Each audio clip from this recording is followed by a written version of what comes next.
I met Jane through Joe's girlfriend at her birthday party last year. At first Jane was fun to talk to, but not even an hour later Jane was really into me and tried really badly to hit on me during the party, which pretty much ruined my time there as the feeling was not mutual in the slightest bit. Also at the time I was already with someone, so the first impression I got from Jane was that she was clingy, annoying, and just wouldn't stop bothering me. Unfortunately for me, she became part of my larger friend group because she is part of Joe's girlfriend's friend group. That is a mouthful, sheesh. And because me and Joe hang out a lot and I am also friends with his girlfriend, I pretty much run into her at minimum twice a month. So first time Jane asked me out was a month after that party. I informed her I was with someone and not interested. She tried again 2 months later when I broke up with my then girlfriend. Again I declined her advances and told her I was not interested. I got into a new relationship not long after, but unfortunately she and I broke up about 2 months ago. Since then, as you might have anticipated, Jane has asked me out again. I said no again. Well, that brings us to this week. Everything has been opening up here, and Joe had been trying to fix me up with a friend of his girlfriend and would not tell me who. He is well aware of me having rejected Jane multiple times and the fact I am not interested in her. He knows this in detail. After a lot of what he calls convincing and I call whining, I had no interest in dating anytime soon. I relented and decided to agree to this double date idea of his. We agree on meeting at Joe's apartment, and lo and behold, Joe, his girlfriend, and Jane are occupying the dinner table, obviously intending for my date to be Jane. I honestly just got so goddamn angry that I couldn't even get a single word out, turned around and left. I have been bombarded with texts and calls about how much of a douche I am and how terribly I hurt Jane and so on, and I am just like, I literally rejected her like 3 times. I am not interested in her. You knew that. Your girlfriend knew that.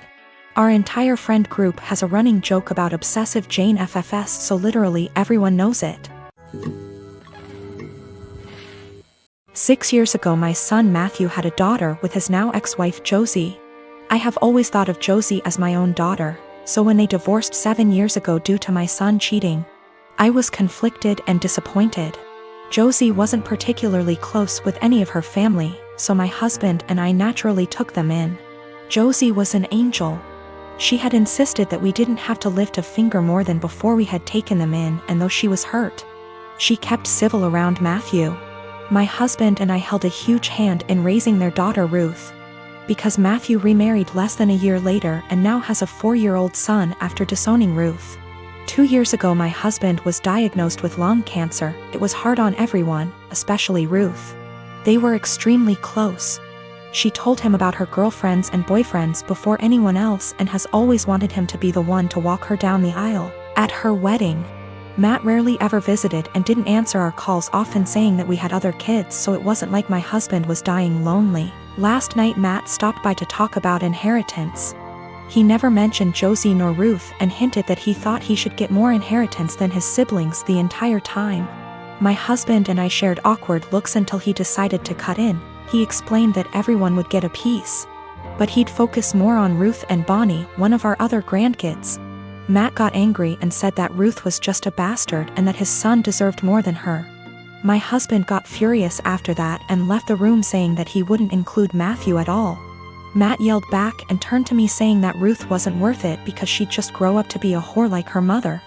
I told him that I'd rather have her mother as my daughter than him as my son and insisted that he leave. I'm getting phone calls from Matt's wife and family friends saying that my husband and I overreacted, and he was just angry that we were playing favorites. To clear some things up, Josie did not cheat on Matthew. Josie and Matthew met later in college and Josie was known as a party girl. Before that, Ruth isn't the product of an affair, but we are planning on getting a DNA test because what Matthew said has gotten under Ruth's skin. She was at the house when this occurred and overheard it. When it came to taking in Josie and Ruth, we didn't hesitate because Josie is not from here. She and Matt lived in another country until he moved them here a few months before he got caught cheating, and they had nowhere else to go as Josie was a stay-at-home mom. I had no intentions of choosing Josie over Matt then and now, and I never discouraged Matt from visiting. I tried to make it very clear that we weren't picking and choosing when we took Josie in. We just wanted her and our granddaughter to be safe and have a good home.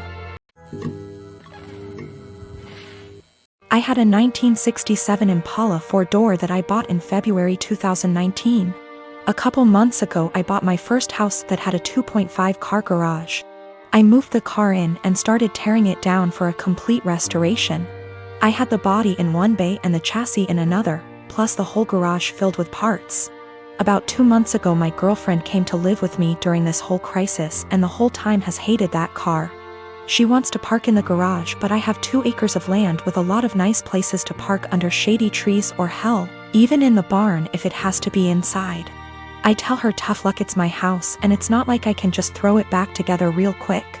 Anyways, I was out of town for a couple days on a business trip for the small local company I work for. When I got back, my girlfriend was all smiles. Making me food all the time, doing all the chores, all that.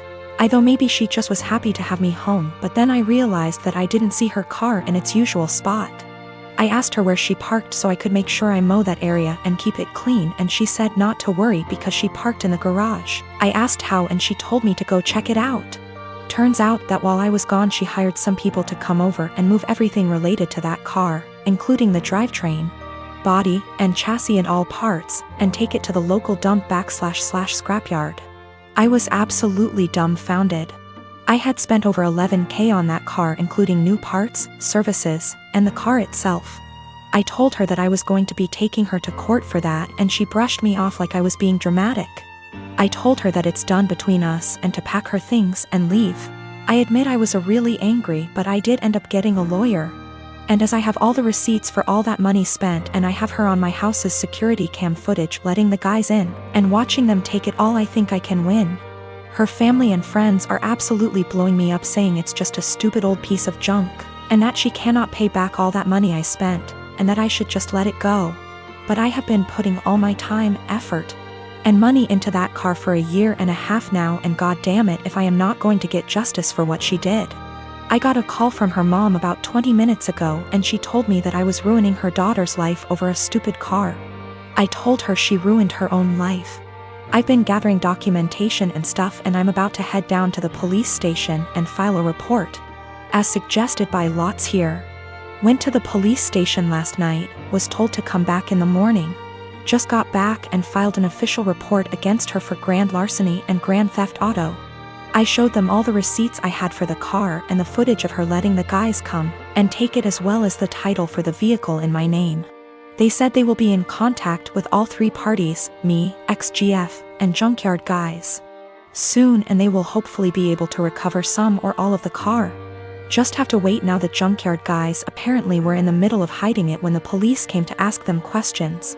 It was on a forklift and they were gonna put it on top of a pile of cars that was hidden behind more piles of cars. They said it was theirs and they had the title, but obviously didn't have the title for it, and since they matched the VIN on the chassis and body to the VIN on my title, it was obviously mine. I know at least one person there has been arrested. I think he was in the camera footage I talked about earlier, but if it was the boss or whomever or even his specific charge. They also told me they would be looking into this specific junkyard for any other vehicles reported stolen. They said they haven't been able to get in contact with my ex just yet, but they're working on it. I'm just so glad they found my car. Luckily, I made quite an album of pictures detailing me tearing down the car, and so I can use that to prove what parts they had were mine, so I can hopefully get most or all of it back. Police haven't let me take it back home yet, as they say it is evidence or something, so hopefully I can get it back eventually. Thank you all so much for the support and advice. My brother lost his job along with all his savings several months ago, and soon after he asked me if it would be okay if he and his wife stayed with me until they could afford their own place again. I hesitated at first, considering I only have a 1-bedroom apartment, but according to them they had no other options, so of course I invited them over and bought a blow-up mattress for the living room. For the first month things were manageable, although admittedly cramped. Then my brother told me that sleeping on the mattress was giving him back pains. So he asked if he could buy a small double bed for the living room. The living room is by far the biggest room I have, so I told him that would be fine as long as there was still room for my couch, TV, bookshelves. The living room is also connected to my kitchen in an open plan style. So I reminded my brother to leave walking space around the bed. It's now been 2 months and things have gotten a lot worse. When they first moved in, I would still use the living room every day to unwind on the couch after work. Now whenever I go in, there's a strange vibe like I'm intruding. My brother and his wife are often sitting in bed together when I go in. I always knock and stare at me pointedly until I leave. Sometimes when I sit down they will directly ask me for some alone time and say they would like the room to themselves. This came to a head yesterday when my sister-in-law messaged me with a timetable she'd made of when it would be a good time for me to use the living room. The timetable basically says that they will allow me into the room for an hour each evening, plus 20 minutes around meal times. I basically shut her down instantly and told her there was no way I'd be following the timetable since in the end it's my apartment. She sent me back a huge message with a dozen paragraphs about how my constant presence was ruining her marriage with my brother and they feel like they have no privacy. I tried to talk this over with my brother that night, but when I got home neither my brother /SIL were talking to me. So he's clearly just as pissed. Today an Amazon parcel arrived for my brother with a lock for the living room door, which I told him there's absolutely no way I will allow him to install. My brother says I'm creepy for wanting constant access to where they sleep and he's insisting on installing the lock anyway.